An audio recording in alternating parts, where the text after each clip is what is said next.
somehow there's that unexplainable or unanalyzable threshold in which, it's like when the chicken breaks the egg, right? And the chicken gets out of the egg, of the shell. Well, it happens from one moment to the next. One moment before, the chicken was inside. Chicken is the word, or it's, well, whatever. Chick. The chick is inside the shell of the egg, and the second moment is broken. So that's exactly why at that moment. How at the moment? Well, was pushing until it broke, right? So it's the same thing. You are resting in your awareness. That's your natural yoga. Still in duality. Still you are slave to thoughts. Still you are deluded. Still you don't know who you are. Still you don't know you are that consciousness. You only know that consciousness is there and is available as non-conceptual because you have realized it once in your seminal awakening, and you are returning to there because that's the instruction, or just because it feels good. Because as long as it reveals itself, its own nature, it's easier and easier to get back to that, and you just feel good being yourself without anything going on. So you just naturally return to yourself. That's why it's called natural yoga, because you naturally tend to more and more return to your nature. So you just rest in yourself. And that is doing the work. That is the chick pushing the eggshell. And at some point it breaks. It means it clearly realizes, oh my goodness. Well, it doesn't realize, oh my goodness, either. That's a misleading expression again. Like if it was something spectacular. No. At some point,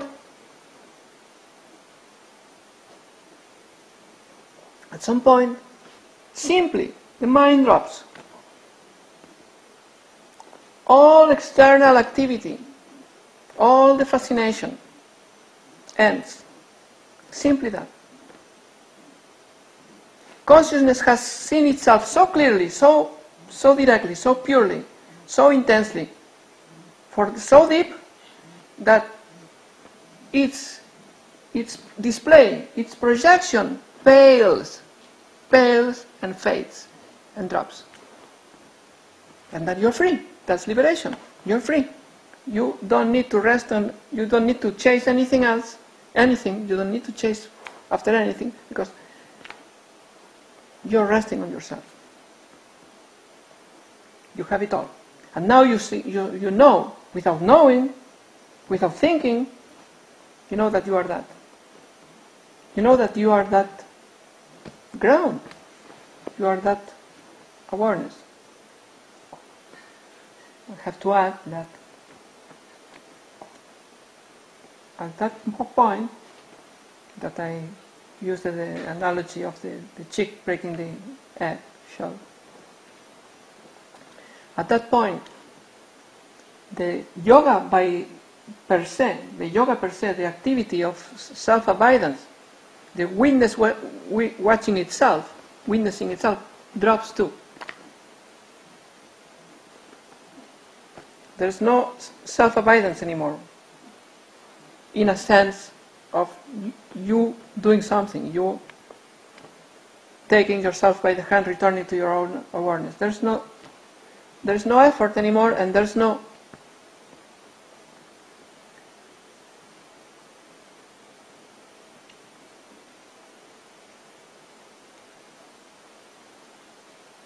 is your default, in other words.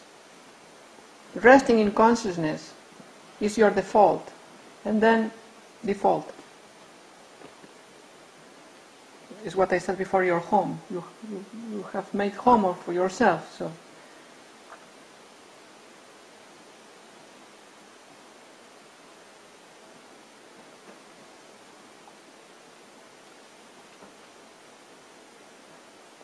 So it's pure naturalness, and there's no. It somehow is simply not dwelling on things. Can be described negatively, like you are not dwelling on things anymore, which are the projections the contents of consciousness. That's all. But you are not either abiding self-reflectively in consciousness.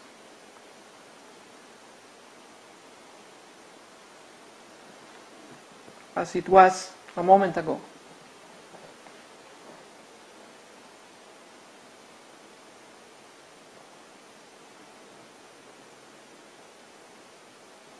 There is total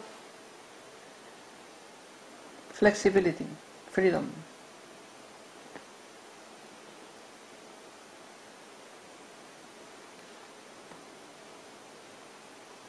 There's no attachment, dwelling on I am consciousness, which was the practice. Which was the practice during the yoga of simplicity, of Nisarga yoga. I am consciousness, or resting in consciousness. In other words,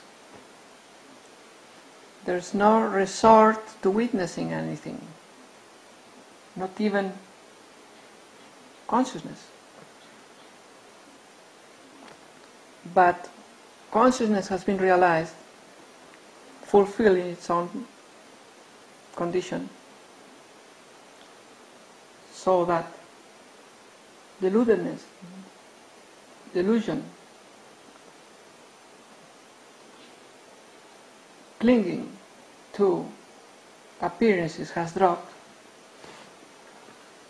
clinging to thinking has dropped,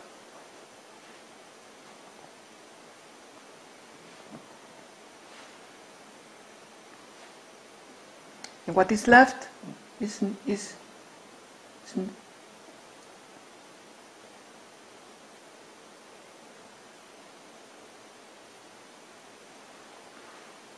not fixed. It's not fixed.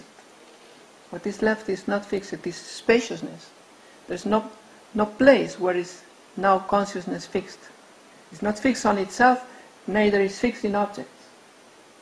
It's resting on itself in its own essence, which is contentless, pure consciousness without self-reference. That's what I call unself-conscious. So the practice that I am Brahman, I am consciousness, has also subsided, dropped, because its function has already been fulfilled. His function was to liberate you from illusion and actualize total restfulness in yourself. And in that restfulness there's no duplicity. There's no I am resting in myself anymore. There's no concept. No concept, no fixation, no position, no asana, no nothing. Just the spaciousness, the naturalness of consciousness without reference, without subject. So there's no object and no subject. No clinging and no avoidance. Nothing. Just reality. Even to say freedom, it's limiting. Because freedom of who is free? There's no one free. There's just reality.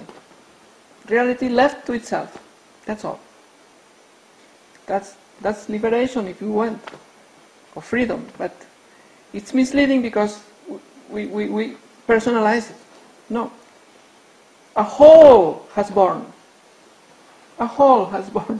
Where there was someone else, there's a hole. So that hole leaves space for reality to continue being itself. Only reality has left, so it's like the seeker and the realized both have vanished.